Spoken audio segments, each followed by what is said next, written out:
Good evening to all of you. Once again, you are all welcome to Sri Sri Krishna Institute. I, Rakesh, going to talk about problem based on noun and case, and this is the final round. This is the final series of noun and case. आज हम लोग noun and case की final series पर बात कर रहे हैं. आज इस पर अंतिम वीडियो हम लोग आज बना रहे हैं. और आज कुछ और ख़ास बात भी मैं आपको बता दूं कि आज की वीडियो के नीचे मैंने लिंक भी दे रखा है आपका पीडीएफ डाउनलोड करने के लिए. तो आप उससे पीडीएफ डाउनलोड करें. अब तक जितने क्वेश्चन हैं उसको 2-4 बार आप बनाएं ताकि इससे रिलेटेड जो भी क्वेश्चन है उसमें आपको दिक्कत नहीं हो. इसको बनाने के बाद फिर आपको अगर कहीं किसी भी तरह का प्रॉब्लम हो नाउन एंड केस रिलेटेड में तो आप हमें मेल कर सकते हैं. आप हमें व्हाट्सएप नंबर पे मैसेज कर सकते हैं. अपने डॉट्स वहाँ भी पूछ सकते हैं जो कि आपके कोचिंग पे आपके स्क्रीन पर हमारा नंबर जो है वो फ्लैश होता रहता है. तो चलिए बिना देर के शुरू करते हैं हमारी आज की यह सेशन जिसका नाम है noun and case part 3 and the final series of the video. तो शुरुआत करते हैं आज की हमारी इस सेगमेंट को और देखते हैं पहला क्वेश्चन.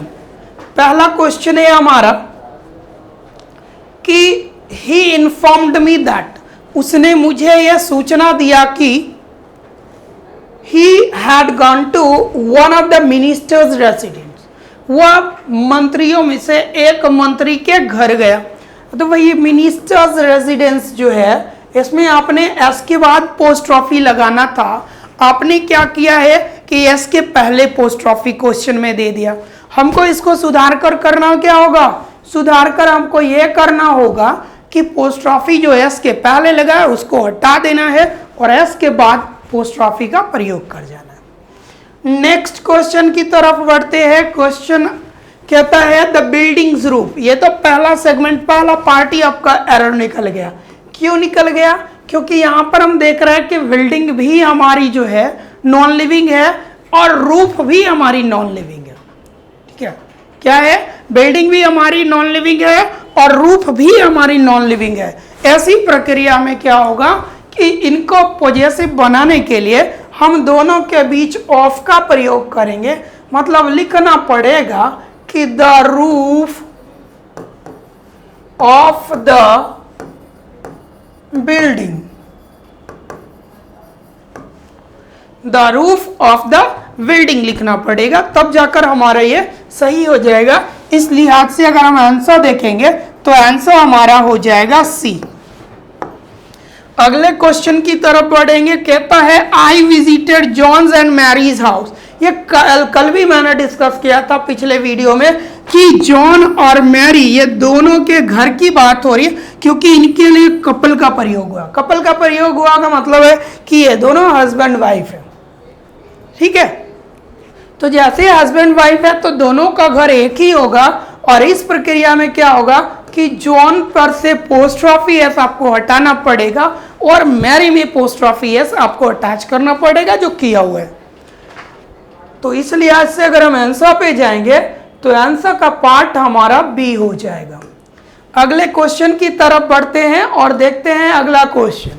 अगला क्वेश्चन है he did not approve of his son's raising stupid question. कहता है कि वो अपने बेटे के मूर्खतापूर्ण भरे क्वेश्चन का पूछना जो है उसकी स्वीकृति नहीं दिया. तो हमारा जो डॉट वाला सेगमेंट था वो सन का प्रश्न पूछने का प्रक्रिया था. तो सन्स रेजिंग हो जाएगा, यानी पार्ट नंबर भी एक बार फिर से आपका गलत हो गया. यही आपका करेक्ट आंसर हो जाएगा. नेक्स्ट क्वेश्चन की तरफ बढ़ते हैं. अगला क्वेश्चन है कहता है your tone of speaking as well as your friends. ठीक है, आपकी speaking tone, your tone and your friends. तो यहां फ्रेंड में आपको पोस्ट ऑफिस लगाना पड़ेगा, तब जाकर होगा कि आपके दोस्त की भी स्पीकिंग टोन की बात हो जाएगी. इस क्रम में हम देख रहे हैं कि पार्ट नंबर बी में हमने सुधार किया. आंसर हमारा बी हो जा रहा है. बढ़ते हैं अगले क्वेश्चन की तरफ। कहता है द ऑफिसर सेड, ऑफिसर ने कहा, he appreciated his staff coming on time. कहता है कि उसके वह क्या किया कि अपने स्टाफ के ऑन टाइम आने की प्रक्रिया का प्रशंसा किया। तो ऑन टाइम आने की प्रक्रिया तो स्टाफ्स कमिंग ऑन टाइम हो जाएगा। क्लियर है? नेक्स्ट बढ़ते हैं अगले क्वेश्चन की तरफ और देखते हैं। कहता है एज वी ऑल टोल्ड, जैसा कि हम सबको कहा गया, this idea of Mrs Gandhi, भैया हमने जब ऑफ लगा ही दिया तो फिर गांधी में पोस्ट्रॉफी लगाने की आवश्यकता नहीं होगी। इसलिए आज से हम देखेंगे तो हमारा आंसर बी आएगा और यही हमारा करेक्ट हो जाएगा। नेक्स्ट क्वेश्चन की तरफ बढ़ते। अगला क्वेश्चन कहता है द टीचर सेड, शिक्षक ने कहा, the teacher said us that, शिक्षक ने हमसे कहा कि, क्या कहा भाई, one ought to work hard. कहता है कि प्रत्येक को कठिन परिश्रम करना चाहिए in order to attain one's goal. तो वन में आपको पोस्ट्रॉफी लगा देना है, ये आपका क्लियर हो जाएगा। नेक्स्ट क्वेश्चन की तरफ बढ़ेंगे। कहता है ए फ्रेंड ऑफ माई वाइफ, मेरी पत्नी का एक मित्र, केम टू मी, मेरे पास आया, यस्टरडे, कल के दिन, and asked me for some money. तो a friend of my wife लिखा ही है, बाकी तो सुधारने की कोई जरूरत नहीं है, सारे सही हैं, नो एरर हो जाएंगे। सेगमेंट नंबर ई यहां पर गलत हो जाएगा। नेक्स्ट क्वेश्चन हमारा कहता है कि अनफॉर्चुनेटली फॉर मी, दुर्भाग्यपूर्ण तरीके से मेरे लिए, the root cause of my frustration lies in the government's dubious policy.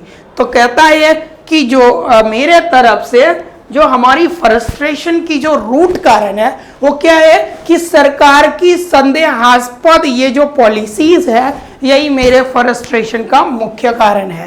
तो गवर्नमेंट में आपको पोस्ट्रॉफी लगना चाहिए था, जो नहीं लगा है आप यहां पर सुधार देंगे। हालांकि आप गवर्नमेंट के पहले लगाएंगे, एक मिनट, गवर्नमेंट के आप पहले लगाएंगे, ये बेटर हो जाएगा। नेक्स्ट क्वेश्चन की तरफ बढ़ेंगे हम लोग और बात करेंगे अगले क्वेश्चन पे। कहता है when Jaya and Shyama came across Jyoti. कहता है जब जया और श्यामा ज्योति से मिले, they caught one another's hand, उन्होंने क्या किया, एक दूसरे के हाथों को पकड़ लिया। तो अनदर में पोस्ट्रॉफी एस लगना चाहिए, जो नहीं लगा है, मतलब क्या है, सेगमेंट नंबर सी हमारा सुधार योग्य है, ये हमारा सही आंसर हो जाएगा। नेक्स्ट क्वेश्चन की बात करते हैं।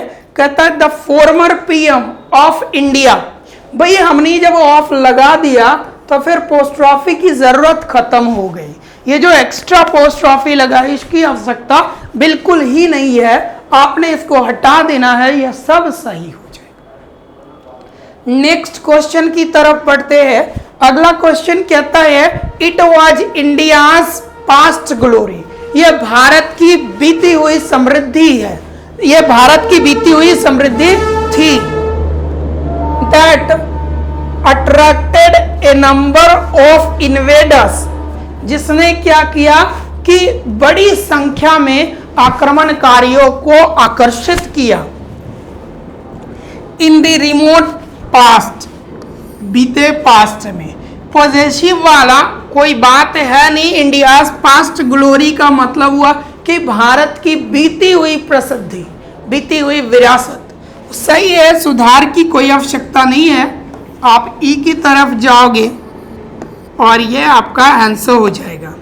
नेक्स्ट क्वेश्चन की तरफ आते हैं। अगले क्वेश्चन में देखते हैं। अगला क्वेश्चन है हमारा एवरीबडी शुड बी केयरफुल, प्रत्येक को सावधान होनी चाहिए to fulfil the society's demand. तो यहाँ पर सोसाइटी की डिमांड पूरी करने की बात हो रही है, सोसाइटी में आपका पोस्ट्रॉफी एस लगना चाहिए। सुधार मैंने 20 सेगमेंट में किया है, इसलिए आंसर हमारा बी हो जाएगा। नेक्स्ट क्वेश्चन की तरफ बढ़ते हैं। अगला क्वेश्चन हमारा कहता है कि everybody is business in nobody is business. कहता है कि प्रत्येक का बिजनेस जो है हर कोई का बिजनेस नहीं होता।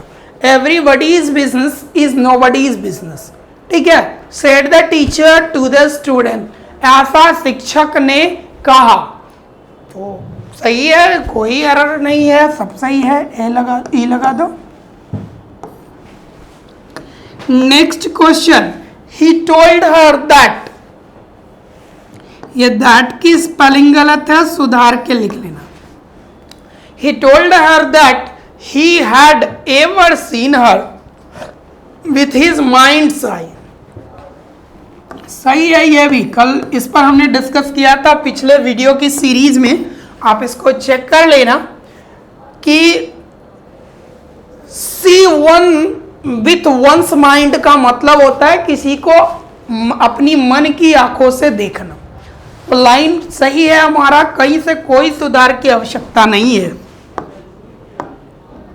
नेक्स्ट क्वेश्चन बढ़ते हैं। When I arrived at the gate of his house, जब मैं उसके घर के दरवाजे पर पहुंचा। I found him locking up the door, मैंने उसे दरवाजा बंद करते हुए पाया। तो यहाँ पर हिज की जगह हिम का प्रयोग होना चाहिए, बिकॉज हम यहाँ पर क्या है, इसको पॉजेसिव नहीं बना रहे। ठीक है, यहाँ पर हम इसका प्रयोग ऑब्जेक्टिव केस के रूप में कर रहे हैं, जिसकी वजह से ऐसी कंडीशन हो रही है। सुधार करके हमारा सी आंसर सही जाएगा, इसको थोड़ा ध्यान दे लेना है। नेक्स्ट क्वेश्चन की तरफ बढ़ते हैं। अगला क्वेश्चन हमारा कहता है India's and China's present condition. नहीं, India's and China's present condition नहीं कहेंगे, यहां पर हमको कहना पड़ेगा कि the present condition of India and China, because यहां पर कोई लिविंग के बारे में बात नहीं हो रही है। और जब ऐसी प्रक्रिया होती है तो आप ऑफ लगाकर चलो, आपके सारे कॉन्सेप्ट्स एकदम क्लियर रहेंगे। तो यानी कि हम देख रहे हैं कि हमारा ए सेगमेंट में गड़बड़ी है, इसमें सुधार कर देंगे, सब क्लियर हो जाएगा। नेक्स्ट क्वेश्चन की तरफ बढ़ते हैं। दीज बिल्डिंग्स डेकोरेशन, गलत है ये भी, क्योंकि बिल्डिंग हमारा नॉन लिविंग है, डेकोरेशन भी वही बात है, आदमी का चर्चा नहीं हो रहा है। इसको हम सुधार कर लिखेंगे the decoration of these buildings. मतलब क्या है कि सेगमेंट ए गड़बड़ है हमारा, ए ही हमारा करेक्ट आंसर है। नेक्स्ट बढ़ते हैं अगले क्वेश्चन की तरफ। अगला क्वेश्चन पे आते हैं, उस पे देखेंगे कि its poetry is characterised by his unique style. कहता है ईट्स की जो पोएट्री है ये उनकी यूनिक स्टाइल से पहचानी जाती है, उसी से चित्रित करी जाती है। Which he developed during the long span of life. तो ये भी सही है, चूंकि ईट्स व्यक्ति का नाम है, राइटर का नाम था, इसकी वजह से ये दिया हुआ है। पहला ही पार्ट को हमने पॉजेसिव बनाया है, कोई गड़बड़ी नहीं है, नो एरर लगा सकते। नेक्स्ट क्वेश्चन की तरफ बढ़ते हैं। कहता है Brutus role in Julius Caesar is very attractive. कहता है कि ब्रूटस का रोल जो है, तो ब्रूटस तो व्यक्ति का नाम है, अपोस्ट्रोफी लगाना ही पड़ेगा पहले सेगमेंट। ए नंबर आपका करेक्ट आंसर जाएगा। नेक्स्ट क्वेश्चन की तरफ आते हैं और देखते हैं। कहता है दिस ब्लेड्स एज, गलत है, ब्लेड हमारा नॉन लिविंग और उसका एज भी हमारा नॉन लिविंग। इसको अगर हम अपने फॉर्मेट में रखेंगे तो कहेंगे the edge of the blade, यानी सेगमेंट ए में सुधार करना है, ये हमारा सही हो जाएगा। नेक्स्ट क्वेश्चन की तरफ बढ़ते हैं। अगला क्वेश्चन है हमारा many of the questions given in this question paper are so difficult. कहता है कि जितने भी इस क्वेश्चन पेपर में दिए गए क्वेश्चंस हैं उनमें से अधिकांशतः क्वेश्चन इतने डिफिकल्ट हैं that many of the students में फेल, कि बहुत सारे विद्यार्थी तो फेल ही हो जाएंगे। ऐसी प्रक्रिया अगर हम देख रहे हैं तो देखते क्या है कि इसमें पोस्ट्रॉफी की आवश्यकता है नहीं, क्योंकि यहाँ पर पॉजिटिव वाली अधिकार दिखाने वाली कोई बात हुई ही नहीं है। तो जब ऐसी प्रक्रिया हो जहाँ अधिकार दिखाने की बात एकदम नहीं हुआ हो तो वहाँ पे पोस्ट्रॉफी ना लगाएंगे और आंसर ए की तरफ हम लोग जाएंगे। नेक्स्ट क्वेश्चन आते हैं, कहता है the president of India, the president of India constitutional power, sorry है Indian constitutional, the president of India constitutional power, कहता है कि भारत के प्रेसिडेंट ऑफ इंडिया की कॉन्स्टिट्यूशनल पावर। तो यहां पर इंडिया में आपको पोस्ट्रॉफी लगाना पड़ेगा कि भारत के जो राष्ट्रपति हैं उनकी संवैधानिक शक्तियां इज लिमिटलेस, असीमित है, but it is the PM who is Indeed powerful, लेकिन वास्तव में पीएम ही होते हैं जो सबसे ज्यादा पावरफुल होते हैं। बात सही है, बहुत बार हम लोग को ऐसा भ्रम भी होता है कि हमारे यहाँ जो राष्ट्रपति वाला पद है ये सिर्फ खाली डब्बा है, पर ऐसा सच नहीं है। अगर ऐसा भ्रम है हमें तो हमें ज़रूरत है थोड़ा डिटेल में इस बात का अध्ययन करने की। खैर इस पर नहीं आते, हम लोग अपने ही सब्जेक्ट पर रहते हैं, ज़्यादा बेहतर होगा। पढ़ते हैं अगले क्वेश्चन की तरफ। अगला क्वेश्चन है हमारा, many a man's life is in danger, कहता है बहुत लोगों का जीवन जो है वो खतरे में है। If the government does not take any serious action to safeguard us, कहता अगर सरकार कोई सीरियस एक्शन नहीं लेती हमारी सुरक्षा के लिए तो इस प्रक्रिया में जो हर एक व्यक्ति का बहुत बड़ी संख्या में जो लोग हैं इनकी लाइफ जो है वो डेंजर में है। तो इसको आप the life of many man कर सकते हो, मेनी मैन, ठीक है, ज़्यादा बेहतर होगा। सेगमेंट ए में ही आपका गड़बड़ी चलेगा। तो ये थे हमारे आज के वीडियोस, और इसमें मैंने नाउन एंड केस से रिलेटेड जो भी प्रॉब्लम्स था उसको मैंने क्लियरली ख़त्म कर दिया है। इसके बावजूद भी अगर आपको कोई प्रॉब्लम हो रहा हो तो हमें ज़रूर लिखें, मेल करें, व्हाट्सएप पे मैसेज करें और अपने डाउट्स वहाँ पूछें। हमारा नंबर अभी भी आपके स्क्रीन पर फ्लैश हो रहा होगा, आप वहाँ देख लें, उस नंबर पे मैसेज करें। और अगर आपको ये हमारी वीडियो अच्छी लगी हो तो हमें ज़रूर लाइक करें, सब्सक्राइब करें, अधिक से अधिक इसे शेयर करें ताकि और लोगों को इसका फ़ायदा मिल सके। तो आज के लिए इतना ही, दैट्स ऑल, थैंक यू, जय हिंद।